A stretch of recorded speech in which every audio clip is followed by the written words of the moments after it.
ఒక ఉద్రిక్తత తగ్గింది, ఓ యుద్ధం ఆగింది అనుకునే లోపే మరొకటి. ఏ చిన్న అలజడి జరిగినా ప్రపంచ దేశాలకు కంటి మీద కునుకు లేకుండా పోతోంది. పశ్చిమాసియా యుద్ధానికి ఫుల్ స్టాప్ పడింది. ఇకంతా హ్యాపీస్ అనుకుంటున్న టైంలో టెంపరీ మరో ఘాటు స్టేట్మెంట్ ఇచ్చాడు.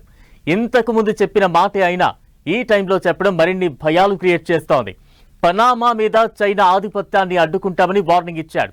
ఇంతకీ ఏం జరుగుతోంది? నిజంగా పనామా కాలువను చైనానే కంట్రోల్ చేస్తోందా? ట్రంప్ వ్యాఖ్యలతో కొత్త ఉద్రిక్తతలు తప్పవా?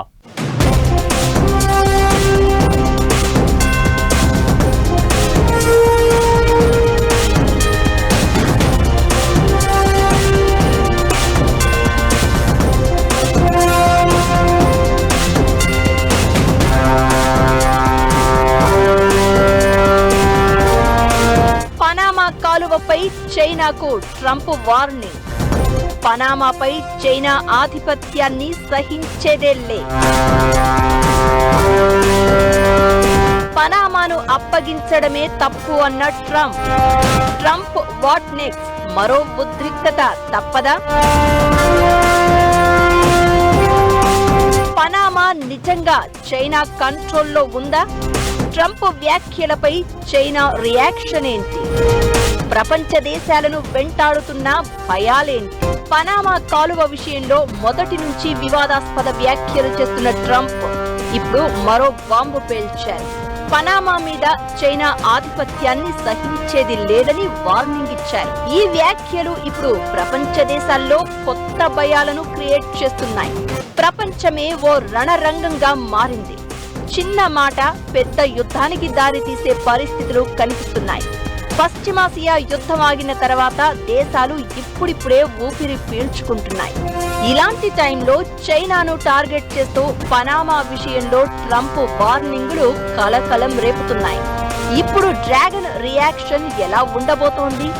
మరో ఉద్రిక్తత తప్పదా? అది యుద్ధానికి దారి తీస్తుందా? యుద్ధమే వస్తే పరిస్థితి ఏంటనే ఆలోచనలతో ప్రపంచ దేశాలు టెన్షన్ పడుతున్న పరిస్థితి. పనామా కాలువపై నియంత్రణను వదులుకోవడం అమెరికా చేసిన చారిత్రక తప్పిదం అని ట్రంప్ విమర్శించారు. పనామాను తన గుప్పిట్లోకి తెచ్చుకోవాలని చైనా చూస్తోందని, కానీ తాము అందుకు అనుమతించబోమని అంటున్నారు. 1977లో జరిగిన టోరిజో-స్కార్చర్ ఒప్పందాల ప్రకారం 1999లో పనామా కాలువ పూర్తి నియంత్రణను పనామా రిపబ్లిక్ దేశానికి అమెరికా ట్రాన్స్ఫర్ చేసింది. దీనిపై ట్రంప్ ఘాటుగా రియాక్ట్ అవుతున్నారు. పనామా కాలువను ఉచితంగా ఇచ్చేశామని, వారు నియంత్రణ సాధించగానే ఓడల రవాణా ఛార్జీలను ఏకంగా 4 రెట్లు పెంచారని, అయినా ఒక్క ఓడ కూడా తగ్గలేదని అన్నారు. ఆ తర్వాత మరో 2 రెట్లు పెంచారని, దీంతో ఏళ్లుగా భారీగా డబ్బు సంపాదించారని చెప్పుకొచ్చారు. అసలు అంతటి వ్యూహాత్మక మార్గాన్ని వదులుకోవడం ఎంత మూర్ఖత్వమంటూ ప్రశ్నించారు. ఇప్పుడు ఈ కాలువను ఆక్రమించుకోవాలని చైనా చూస్తోందని, తాము దాన్ని అడ్డుకుంటామని ట్రంప్ అంటున్నారు.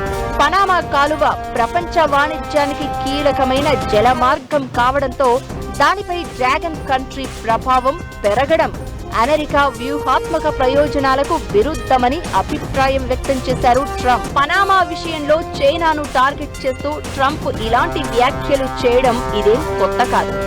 ఎన్నికలకు ముందు నుంచి ఇలాంటి దూకుడు మీదే కనిపిస్తున్నారు. పనామా కెనాల్ ను చైనా ఆపరేట్ చేస్తోందని, చేతుల్లోకి తీసుకునే ప్రయత్నం చేస్తోందని, దీన్ని ఎట్టి పరిస్థితుల్లో అమెరికా తిరిగి స్వాధీనం చేసుకోవడం ఖాయమంటున్నారు ట్రంప్. దీంతో అసలు పనామా కాలువను నిజంగా చైనా కంట్రోల్ చేస్తుందా అనే చర్చ జరుగుతోంది. కాలువకు 2 చివరలో ఉన్న కీలక పోర్టులను హాంకాంగ్ బేస్డ్ కంపెనీ అయిన CK Hutchison నిర్వహిస్తోంది.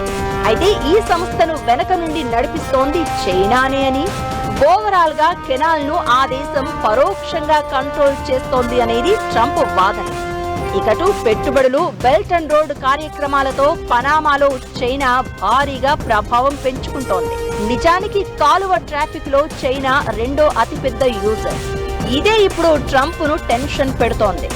యుద్ధం లేదా సంక్షోభం వస్తే ఈ పోర్టుల ద్వారా అమెరికా నౌకలు వాణిజ్యాన్ని చైనా కంట్రోల్ చేసే అవకాశాలు ఉంటాయని ట్రంప్ భావిస్తున్నాడు.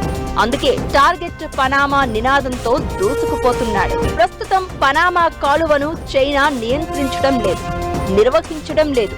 అయితే హాంకాంగ్ కు చెందిన సీకే హెచ్ఎస్ఎన్ అనుబంధ కంపెనీ పనామా కాలువలోని కరేబియన్ పసిఫిక్ ఎంట్రన్స్ దగ్గర నిర్వహణ బాధ్యతలను నిర్వహిస్తోంది.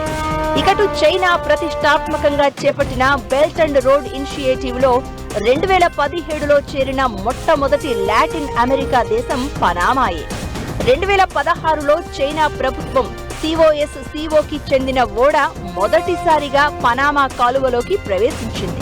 అదే ఏడాది China company Landbridge group Margarita దీవిలోని అతిపెద్ద నౌకాశ్రయాన్ని కొనుగోలు చేసింది. పనామా కాలువపై మరో వంతెన నిర్మాణ కాంట్రాక్టును చైనా కంపెనీలే దక్కించుకున్నాయి. ఈ ప్రాంతంలో చైనా ప్రాబల్యం విస్తరిస్తూ ఉండడం అమెరికాకు నచ్చడం లేదు. సాంకేతికంగా కాలువపై హక్కులు తమవే అని, మరో దేశం చేతుల్లోకి కాలువ వెళ్తోందని, పరాయి దేశం తన కంపెనీల ద్వారా కాలువపై పెత్తనం సాగిస్తుందనేది మొదటి నుంచి ట్రంప్ సర్కార్ వాదన. పనామా విషయంలో ట్రంప్ కోపానికి చాలా కారణాలు కనిపిస్తున్నాయి.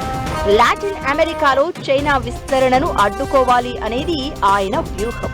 అందుకే కాలువను తిరిగి స్వాధీనం చేసుకుంటామని పదే పదే చెప్తున్నారు. అయితే పనామా అమెరికా చేతుల్లోకి వెళ్తుందా అంటే పూర్తిగా సాధ్యమయ్యే పరిస్థితి లేదు. అయితే ట్రంప్ చేస్తున్న వ్యాఖ్యలు లాటిన్ అమెరికా చైనా సంబంధాలపై ఒత్తిడి తీసుకువచ్చే అవకాశాలు ఉంటాయని, దీంతో డ్రాగన్ దూకుడు కాస్త కంట్రోల్ అయ్యే అవకాశాలు ఉంటాయనే అభిప్రాయాలు వినిపిస్తున్నాయి.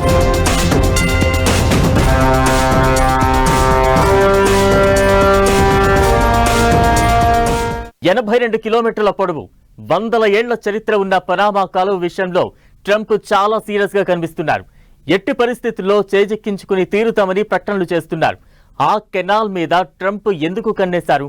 అసలు ఈ కాలువ అమెరికాకు ఎలా కీలకంగా మారింది? ట్రంప్ మాత్రమే కాదు, గతంలోనూ కొందరు అధ్యక్షులు ఇలాంటి ఆలోచనలే చేశారా? పనామా చరిత్ర ఏం చెబుతోంది?